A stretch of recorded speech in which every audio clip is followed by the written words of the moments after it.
तो मुझे लगता है जो मेरे पापा की डेथ थी वो एक मेरी ज़िंदगी में मेरे लिए सबसे लो मोमेंट था।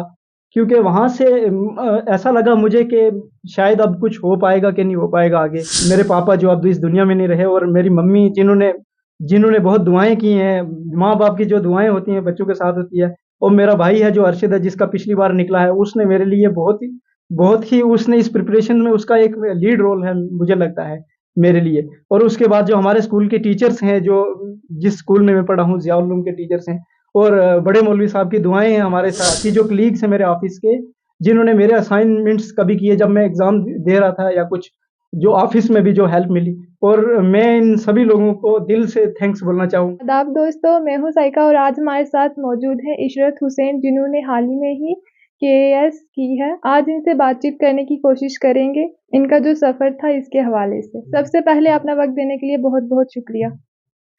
जी, अस्सलाम वालेकुम। Thank you for having me here first of all और आपने जो आज मुझे बुलाया मैं इसके लिए आपका शुक्रगुज़ार हूँ। आज तक का आपका जो सफ़र रहा इसको इन शॉर्ट में अपने अल्फाज़ों में बयान करें।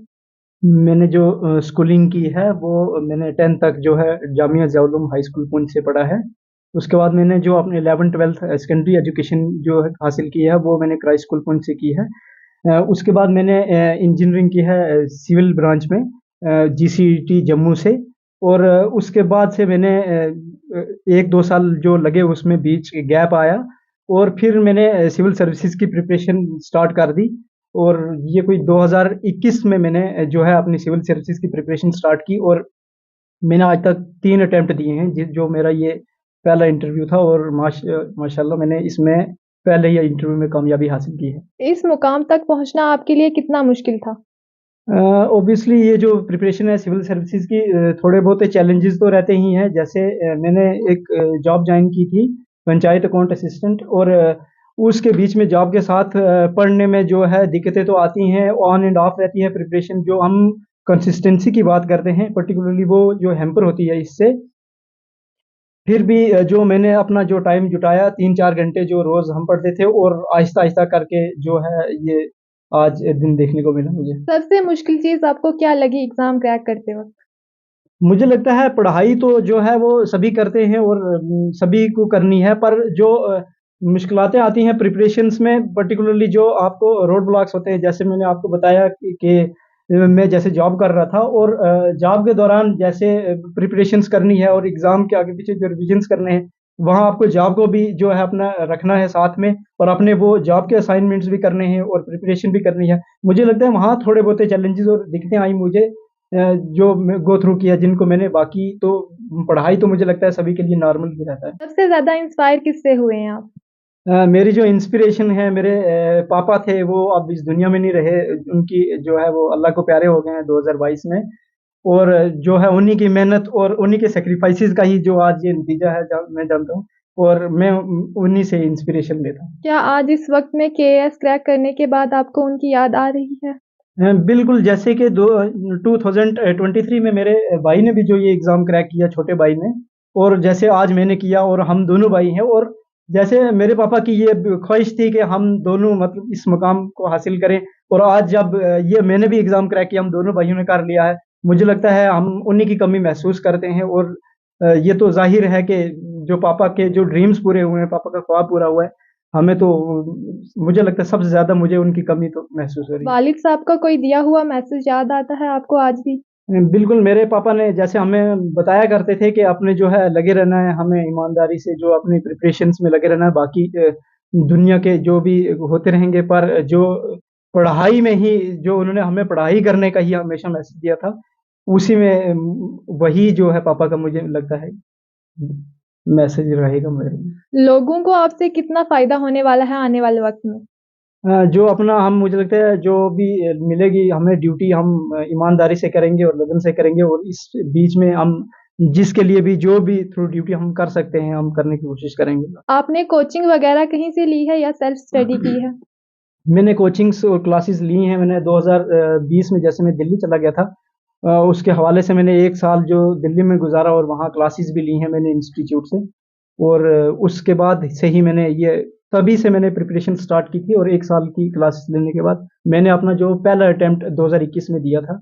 जिसके मैं मेंस से नहीं मेरा हुआ और फिर 2022 में भी नहीं हुआ और ये मेरा थर्ड अटेम्प्ट में हुआ। इन तमाम चीज़ों में सबसे ज़्यादा आपको गाइड किसने किया? गाइड जो हमें टीचर करते ही हैं और बाकी जो गाइडेंस मेरे जो भाई का पिछली बार जब निकला है पर्टिकुलरली इस अटेम्प्ट में मेरे भाई ने मुझे बहुत गाइड किया है और मेरे लिए जो नोट्स वगैरह हैं, बाकी जो भी काम आने वाली चीज़ें हैं प्रिपरेशंस में, मुझे जो मोटिवेशंस मिले हैं, मोटिवेशंस दिए मेरे भाई ने मुझे और एक तो भाई का रोल है, बाकी जो भी इसके बीच में मोटिवेशंस या कहना रहता है जो हमारे स्कूल के टीचर हैं, मैं वहीद सर का यहाँ ज़िक्र करूँगा। उन्होंने टाइम टू टाइम मैसेजेस कर किए और मोटिवेशंस दिए। इसमें बाकी जो भी जिन्होंने निकाला सीनियर्स थे जिनका ये एग्ज़ाम हुआ है, कुछ लोग हैं जिनसे मैंने इसके दौरान जो भी अपना गाइडेंस वगैरह होती है, मोटिवेशंस दिए। आप बचपन से स्टडीज़ में अच्छे थे या वक़्त आने के साथ-साथ अपनी स्टडी में इम्प्रूवमेंट की है?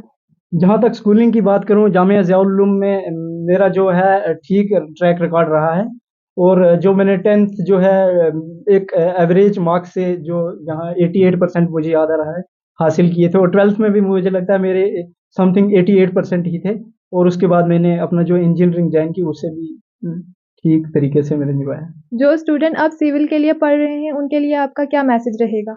सिविल सर्विसेज़ की प्रिपरेशन जो भी एस्पिरेंट्स करते हैं, मैं उन्हें यही कहना चाहूँगा कि ये जो एग्ज़ाम है, ये कंसिस्टेंसी का एग्ज़ाम है और इसमें कभी कई बार सफलता नहीं मिलती है, जैसे मेरे को नहीं मिली सक्सेस नहीं मिली पहली अटेम्प्ट में, दूसरी अटेम्प्ट में। फिर भी लगे रहना और इस एग्ज़ाम को एक नॉर्मल एग्ज़ाम समझना है, जैसे बाकी सभी एग्ज़ाम्स होते हैं या कोई ज़्यादा अलग एग्ज़ाम नहीं है कि जिसके लिए कुछ अलग ही किया जाए। ये एक नॉर्मल एग्ज़ाम है और इसके बीच में मोटिवेशंस भी लेने हैं और बाकी काम भी हमें करने हैं ताकि हम कहीं इस बीच रह ना जाए इसी एग्ज़ाम की। बाकी मैं उनको कहना चाहूँगा जहाँ तक मुझे लगता है एक बैकअप आपका ज़रूरी होना चाहिए इस एग्ज़ाम में। जैसे मैं एक जॉब कर रहा था उससे क्या होता है कि आपका बैकअप भी होता है, आपको कोई ज़्यादा परेशानी या दिक्कत नहीं होती है जो एग्ज़ाम की प्रिपरेशन की जो जर्नी है इसमें। बाकी ये है कि कंसिस्टेंसी बनानी है और अपना जो है रोज़ की पढ़ाई अपने नॉर्मल टाइम में करनी है और उसको अपना कंसिस्टेंट टाइम देना है जो थोड़ा बहुत होगा। जिन लोगों ने आज तक आपको सपोर्ट किया, उनके लिए कोई आखिरी मैसेज?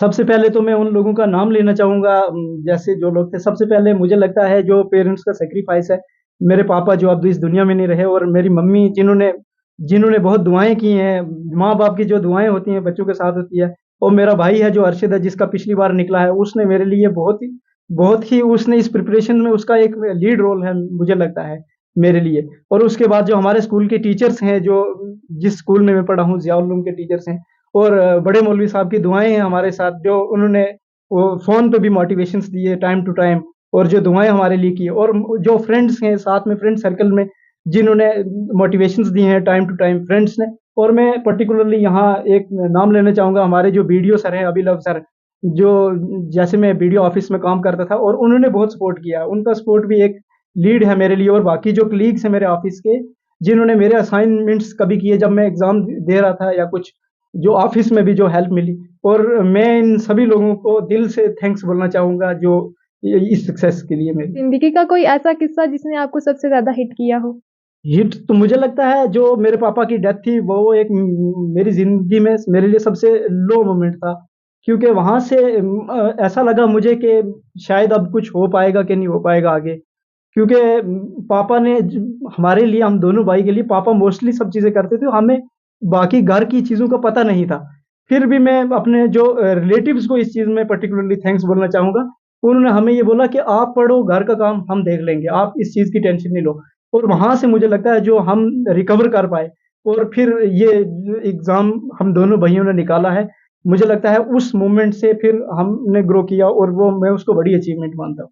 ये थे हमारे साथ इशरत हुसैन जिन्होंने इस साल केएएस में 51 रैंक हासिल की है और इनका बहुत-बहुत शुक्रिया अदा करेंगे जिन्होंने यहाँ पर आए और अपना कीमती वक़्त हमारे लिए निकाला। मज़ीद अपडेट्स के लिए हमारे साथ बने रहें द रिवाइज़ पे, तब तक के लिए खुदा हाफ़िज़।